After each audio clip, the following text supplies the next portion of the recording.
I don't think we wanted to say to economists, you should do a different kind of economics, or you should become economic historians.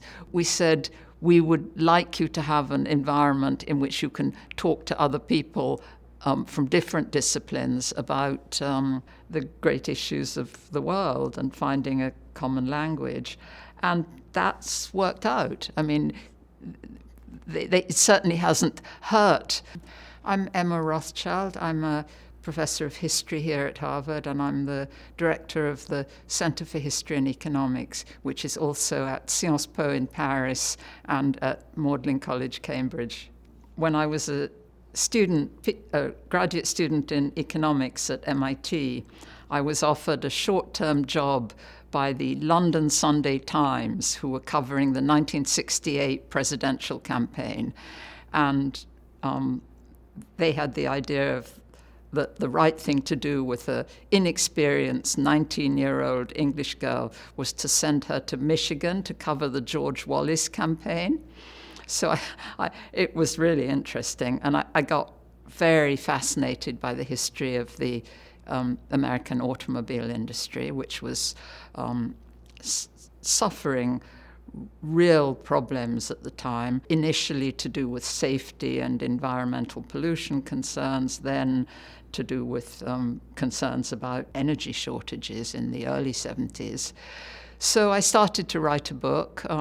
It was really the PhD dissertation that I didn't write in economic history about the 20th century development of the US automobile industry. And it happened to appear the very day of the oil embargo in the fall of 1973. So it got more attention than a semi-academic, semi-public book would have done. And I've continued to be very interested in energy, environment, and now in climate. Over the course of the 1970s and 1980s, I wrote a lot for the New York Review of Books about energy and environment. And at the moment, one of the projects that we're very excited about at the Joint Center for History and Economics has to do with in fact, microhistories of climate change, because we're looking at sites of very large emissions of greenhouse gases, in particular of methane, and trying to explore them from the perspective of particular places. I've worked on a microhistory of particular set of mines in Wyoming, which from space one can see are producing a lot of methane. I was asking the question, why is there so much methane there? And the history goes back really 100 years. And it's an interesting story, and also in a way a hopeful story, because if you know where the causes of climate change are coming from in a particular place, it makes it more feasible to do something about it. And not least because the lives of people living there are affected in multiple ways by these forms of environmental pollution. If you think of it as something global and all-enveloping, one of the metaphors that's used is a duvet covering the world. Well, what can I as an individual do about something so large? And I think if one divides an understanding of the causes of climate change and also of the consequences of climate change into more understandable micro stories, there is some possibility of changing what seems to be such an inexorable tendency. These ideas about the micro and the macro in relation to climate change have, for me, been very much influenced by my own teaching, because I teach a course at Harvard called Writing Histories of Climate Change, which was developed with one of my closest colleagues, who's a professor of economics, also a professor of the history of science, specializing on the history of coal mining in China, another professor who's also a China specialist. And it's been a really interesting class to teach. The students write every week something, sometimes about the places they grew up in, sometimes about large scientific theories. I hope that the students at the end of the class don't feel that this is a problem that can't be solved. Students are much more open to exploring different disciplines. One of the very interesting things that's happened at Harvard is that undergraduates are putting together what they call double or dual concentrations, and one of the most popular of those is history and economics. There's also government or political science and history. And I think this is partly because this current generation have been so buffeted by changes in the world. I mean, COVID, of course, the period of isolation, but also the earlier financial crisis, which affected so many people's families, and uncertainty about the future of the world, and uncertainty about climate change, which nobody who's growing up in America or Western Europe is unaware of, really, because of the news all around us. So I think it's actually very positive that students, in a way, are voting with their feet for a more diverse curriculum that goes across different subjects. I was so exasperated by the equation of Adam Smith equals capitalism and capitalism equals the causes of climate change. I think both of those are not huge oversimplifications, they're just huge falsifications. When Adam Smith's 300th birth anniversary came along, I really wanted to do what I could, as someone who studied Adam Smith for so long, to question both of those pseudo equations. I mean, Smith himself was very, very interested in material life, in mineral resources, in many of his friends were very aware of what we would call environmental consequences of early industry. But Smith was a biting critic of many forms of early commercial society, and in particular of the influence of they weren't then called capitalists, but merchants and masters and manufacturers, to use his terms, on politics. He was an extremely perceptive observer of the extent to which rich people used their money to buy political influence, and political influence consisted in getting economic regulations which favored their own businesses.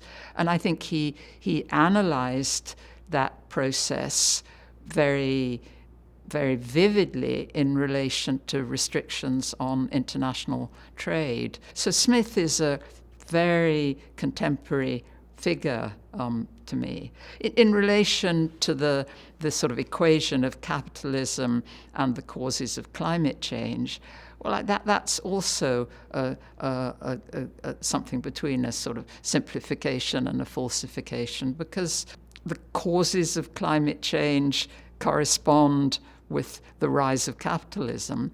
But if you, on our map of 1800 histories of methane emissions, there's an enormous arc of ultra emission sites that go right across the territory of the former Soviet Union. And this is the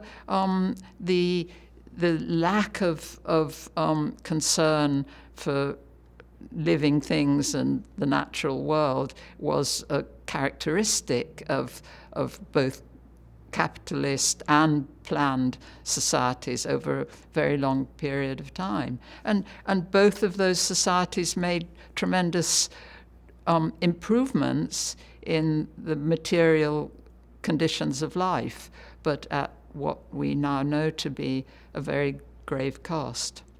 The Centre for History and Economics started on a tiny scale at the University of Cambridge more than 30 years ago. Our hope has always been that it would be a space where historians and economists and other people in related fields could actually have conversations on the basis of mutual respect for each other's scholarship. I don't think we had an agenda other than that, just making it possible to have real exchanges about important issues. I think we also were very aware, going back to the start of the centre, that both historians and economists wanted to talk about large issues of great public importance, but didn't really have a language in which to do it, a non-technical language. So I think we've tried to, partly through encouraging historians to talk to economists and economists to talk to historians, we've tried to help both sets of intellectual communities to talk to a larger audience. We've existed at Harvard since 2007. We've had very close collaboration with MIT since 2007.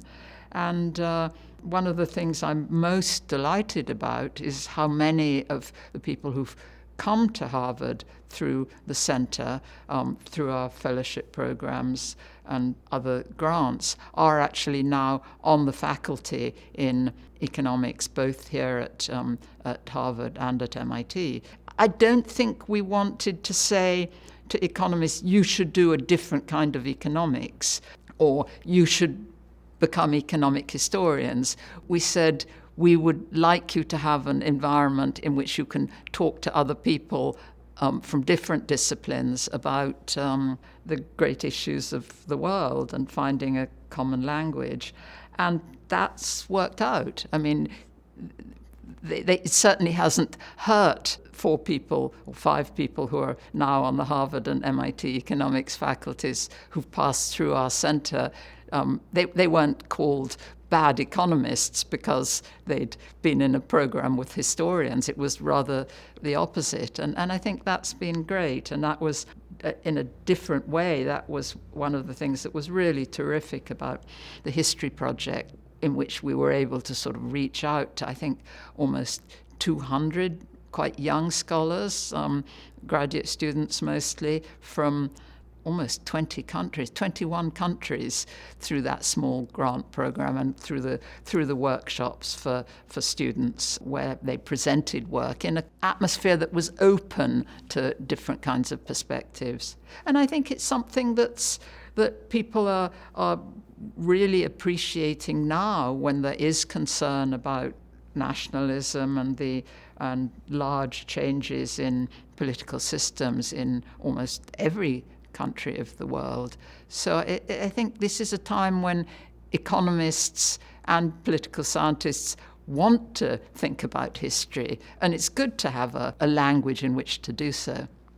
Economists are, like everybody, looking for experience on the basis of which to try to understand the changes that are happening and the changes that are likely to happen in the future. I don't think the interest in history is going to go away.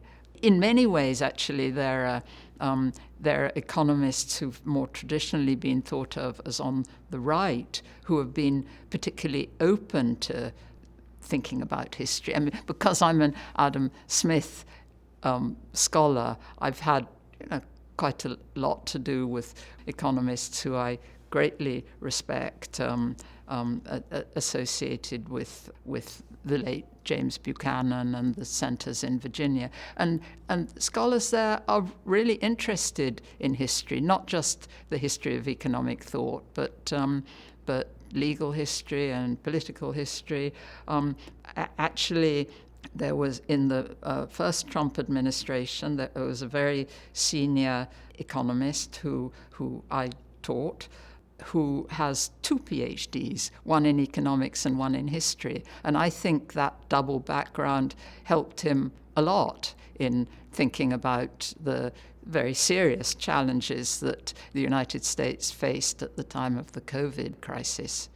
I don't think the interest in history is left or right, just as I don't think Adam Smith should belong to the left or the right.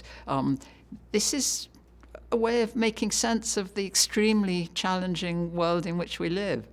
It's a great time to be doing economics. I mean, students interested in economics come to me all the time. I have a lot of econ students in my class. I have quite a few climate science students in my classes. But this is a great time to be an economist. The empirical turn, the turn towards evidence and thinking about what can be done with data, the plurality of data that's available has made it a fantastic time to be a young economist. And data is history. The exchanges between historians and economists are also at a very good moment.